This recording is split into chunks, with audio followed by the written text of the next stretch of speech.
पुण्यातील कोरेगाव पार्क परिसरासारखा उच्चभ्रू परिसर आणि या परिसरामध्ये भोंदूबाबा अशोक खरात याचा सी असणारा ललित पोफळे याची 49 गुंठे जागा आपल्याला पाहायला मिळते आणि या 49 गुंठे जागेमध्ये काही रो हाऊसेस जे आहेत ते देखील आपल्याला पाहायला मिळत आहे। साधारणतः 12 रो हाऊसेस जे आहेत ते 18 रो हाऊसेस जे आहेत ते त्यांनी त्यांच्या पत्नीच्या नावावरती या ठिकाणी घेतलेली आहे। साधारणतः 19 कोटी रुपयांच्या आसपास ही जमीन त्यांनी घेतल्या असल्याचं कागदोपत्री सांगितलेलं आहे। परंतु जर का आपण ही कोरेगाव पार्कचा उच्चभ्रू भाग पाहिला तर इथे एक स्क्वेअर फूटची जमीन घेणं देखील सर्वसामान्य शक्य नसतं आणि अशा परिसरामध्ये 49 गुंठे जागा जी आहे ती त्यांनी केवळ 19 कोटीमध्ये घेतलेली आहे। सध्याच्या बाजार मूल्यांकानुसार बाजारभावाप्रमाणे किमान 150 कोटी रुपयांच्या आसपास ही संपूर्ण जागेची रक्कम असू शकते, अशा प्रकारची शक्यता जी आहे ती आहे। आणि आपण पाहतो की हे सगळे 18 रो हाऊसेस या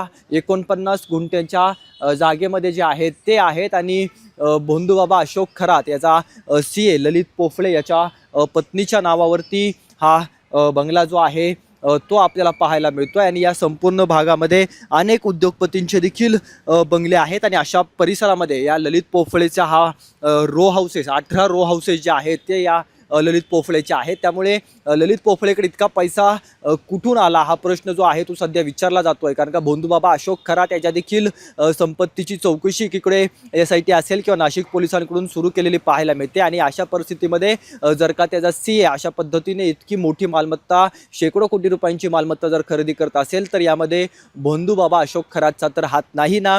भोंदूबाबा अशोक खरातने त्याचे पैसे ललित पोफळे यांच्याकडे गुंतवलेले नाहीत ना, हे प्रश्न जे आहेत ते सध्याच्या घडीला उपस्थित होताना आपल्याला पाहायला मिळत आहेत।